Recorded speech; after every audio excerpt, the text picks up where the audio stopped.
సరే అయితే ఇప్పుడు 'వార్ 2', 'కూలీ' 2 రిలీజ్ చేశారు. 2 పెద్ద సినిమాలు. పెద్ద హీరోలు యాక్ట్ చేసిన సినిమాలు. ఇప్పుడు అలానే నెక్స్ట్ మంత్‌లో కూడా 'ఓజీ' ఒకటి, 'అఖండ 2' ఒకటి కూడా ఆల్మోస్ట్ డేట్స్ ఏస్తారు వాళ్ళు సెప్టెంబర్ 25th అని.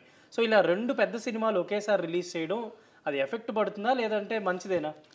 ఏవండి ఒక్క మాట, ఒక 25th, ఒక 26th, లేకపోతే ఒకరు వచ్చి 14, ఒకరు 15 అలాగే వేసుకోవాలి. కానీ ఒకటే రోజు పోటీగా వేసి సగం సగం థియేటర్లు వేసుకోవడం అనేది కరెక్ట్ కాదేమనేది ఒకటి. రెండోది, ఇక్కడ రెగ్యులర్గా వాళ్ళు షూటింగ్లు చేసి ఇక్కడ తీసిన సినిమా నిర్మాతలు వాళ్ళు నష్టపోకుండా వాళ్ళకి రేటు పెంచాలి. నిర్మాత ఇబ్బంది పడొద్దు, అలాగే సగటు ప్రేక్షకుడు ఇబ్బంది పడొద్దు. మీరు ఎంతసేపు ఉన్నవాడి కోసం చూస్తున్నారు, లేనివాడి కోసం చూడండి. మీరు ఇస్తుంది పెన్షన్ 4,000, మీరు ఇస్తుంది రోజువారీ కూలి 1,000 రూపాయలు, 775, 1,000 రూపాయలు లోపిస్తున్నారు. వాళ్ళకి టికెట్ ఎంతవరకు పెట్టాలి? వాళ్ళు కూడా అభిమానులే. మీకు ఉన్నవాడే అభిమాని కాదు, మిడిల్ క్లాస్ అభిమాని కాదు. వాళ్ళందరూ ఇవాళ చూసి లేనివాడు వచ్చి తర్వాత చూడమన్న కరెక్ట్ కాదు. అభిమాని అంటే పిచ్చి, తల్లిదండ్రుల కంటే పిచ్చి. కాబట్టి అందుకే వాళ్ళందరినీ బేర్ చేసి మీరు ఎంత రేటు ఇవ్వాలనుకుంటున్నారు, అక్కడ సగటు ప్రేక్షకుడికి ఎంత కావాలి, మీకు అలా నిర్మాత నష్టపోకుండా ఎంత కావాలి, ఇక్కడ తీసే సినిమాకి ఇవ్వండి, నేను కాదని చెప్పట్లే. ఇక్కడ తీసే సినిమాని కాపాడండి, నేను కాదని చెప్పట్లే. డబ్బింగ్ సినిమాలకు ఇవ్వడం ఎంత దాకా కరెక్ట్ అని అడుగుతున్నా. ఆ సినిమాలకు 'ఓజీకి', 'అఖండకి' ఒకరోజు ముందు ఒకరోజు వెనక వాళ్ళు వేసుకున్నా. వాళ్ళు 2 ఒకటే రోజు డేట్ అనౌన్స్ చేశారు కదా, మరి 2 ఒకే రోజు వస్తే ఏంటి పోటీ తత్వం కరెక్ట్ కాదు. ఈ నిర్మాతలు ఆలోచించుకోవాలా. నిర్మాతలు ఆలోచించుకొని ఒకరోజు అటు ఒకరోజు ఇటు వేసుకుంటే బాగుంటుంది. అంతే తప్ప 2 ఒకటే రోజు బ్రహ్మముహూర్తాలు ఏం కాదు. ఈ ముహూర్తం మంచిదే, 26 ముహూర్తం మంచిదే. కనుక ఆల్రెడీ మీరు 2వ తారీఖు నాడు మీకు కాంతార వస్తుంది, 2వ కాంతార వస్తుంది. కాబట్టి మీరు 31 ఎవరికి వేసుకున్నా పర్లేదు. సినిమాలు మాత్రం థియేటర్లో మీకు సినిమాలు వస్తున్నాయి. ఇప్పుడు ఆ టైంకి సినిమాలు ఏం లేవు, థియేటర్లు అన్నీ ఖాళీగానే ఉంటాయి. కనుక ఆలోచన చేసుకోండి. రేట్లు కూడా వాటికి కూడా ఇవ్వాలి, ఇస్తారు కూడా.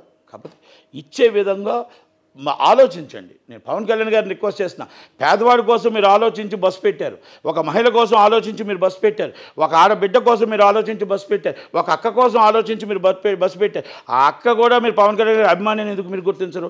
ఆ అక్క కూడా మీరు చిరంజీవి గారి అభిమానిని ఎందుకు గుర్తించరు? ఆ అక్క కూడా బాలకృష్ణ గారి అభిమానిని ఎందుకు గుర్తించరు? ఆ అక్క కూడా ఫస్ట్ సినిమాకి వెళ్ళాలని ఎందుకు గుర్తించరు? ఆ అక్క సినిమాకి వెళ్ళాలంటే మీరు ఇచ్చిన పెన్షన్ 4,000 రూపాయల్లో సినిమా తీస్తే ఆమె ఏముంటుందని ఆలోచించాలి. ఆ అక్కని సినిమాని అయితే ప్రేమ చంపుకోలేదుగా. సినిమా మీద మీరు ఇచ్చిన 4,000 ఆకలితో ఉండేనే సినిమా చూస్తుంది. కనుక ఆ అక్క ఆకలితో లేకుండా, ఆ అన్న ఆకలితో లేకుండా, ఆ నాన్న ఆకలితో లేకుండా సినిమాను చూసే పరిస్థితిని తీసుకొచ్చి సగటు ప్రేక్షకుడికి మీరు హై రేటు పెట్టండి, లో రేటు పెట్టండి. ఆ సగటు ప్రేక్షకుడిని కూడా సినిమా చూసి ఆ అభిమానించే విధంగా సినిమాలా చూసి ఆ నిర్మాత నష్టపోకుండా, ఆ అక్క నష్టపోకుండా మనం కాపాడమని అడుగుతున్నా గవర్నమెంట్.